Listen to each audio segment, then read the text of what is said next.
Hampir setengah bulan Polda Metro Jaya menyelidiki kasus kematian Wayan Mirna Salihin, namun hingga kini Polda Metro Jaya belum berhasil menetapkan siapa yang menaruh racun sianida di kopi yang diminum oleh Mirna. Untuk mengetahui proses penyelidikan kasus ini, kita bergabung dengan reporter Tezar Aditya di Polda Metro Jaya. Tezar, siapa saja yang hari ini diperiksa oleh Polda Metro Jaya?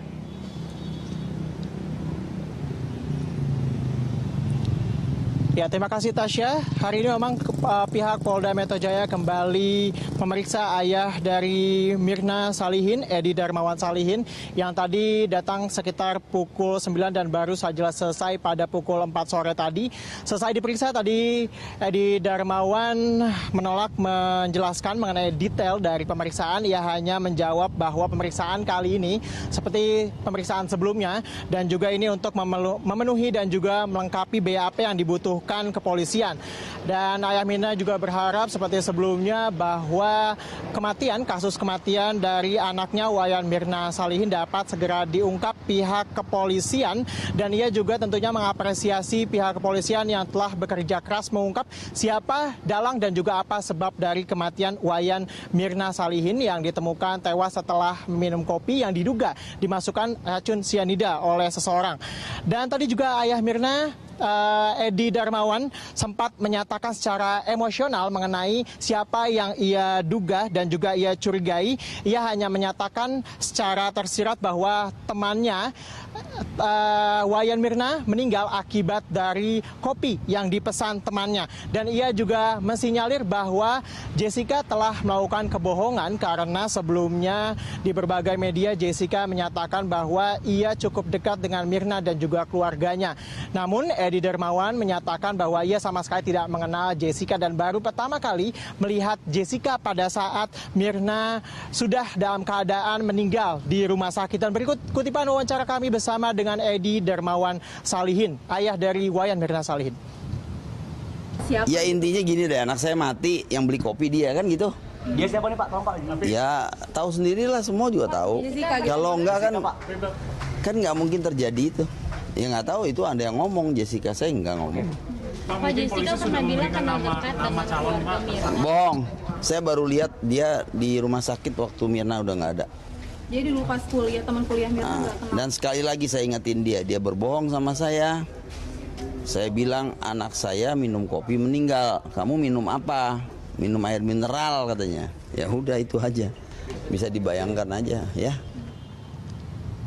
Ya, Tasya, Edi juga tadi menambahkan bahwa ia cukup menyayangkan kenapa ketika Jessica mengaku pernah bekerja di ambulan pada saat ia di Australia, ia tidak segera memberikan pertolongan pertama ketika Wayan Mirna jatuh akibat dari meminum kopi. Dan Tasya dan juga Birsa, tadi selain memanggil dari ayah Wayan Mirna Salihin, hari ini Polda Metro Jaya juga memanggil Guru Besar Psikologi Universitas Indonesia Dr. Sarlito Wiryawan Sarwono untuk menjadi dan juga memberikan keterangan sebagai saksi ahli dalam kasus tewasnya Wayan Mirna Salihin. Tasya. Ya, Tezar, gelar perkara sudah dilakukan, kemudian saksi ahli sudah didengar, dan polisi mengatakan sudah ada 4 alat bukti. Apalagi sebenarnya yang dibutuhkan polisi untuk bisa menetapkan tersangka pembunuh Mirna?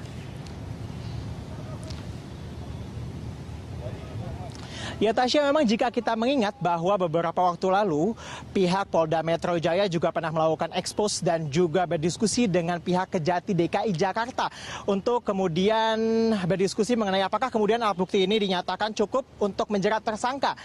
Dan pihak Kejati menyatakan 4 alat bukti yang diajukan pihak kepolisian masih memiliki celah. Dan pihak Kejati menyarankan pihak Polda Metro Jaya untuk kemudian memanggil 2 hingga 3 saksi ahli untuk kemudian menguatkan alat bukti tersebut. Untuk itu memang pihak Polda Metro Jaya akhirnya hari ini memanggil guru besar dari Universitas Indonesia dari Fakultas Psikologi, dan tadi juga Profesor Sarwono menyatakan memang kedatangannya ini untuk dimintai keterangan dan juga dimintai masukan terkait dengan laporan berita acara. Namun ia menolak menjelaskan secara spesifik apa saja yang menjadi bahan untuk ia berikan masukan dan juga ia berikan keterangan lebih lanjut. Namun tadi Profesor Sarwono juga menyatakan bahwa pendapat yang ia berikan sudah cukup baik dan juga cukup signifikan. Namun untuk kemudian menetapkan tersangka, hal tersebut ia kembalikan kepada Direktur Kriminal Umum Polda Metro Jaya, Kombes Pol Krisna Murty. Tasya, kembali ke Anda. Baik, terima kasih Tezar. Pemirsa, demikian tadi laporan Tezar Aditya dari Mapolda Metro Jaya.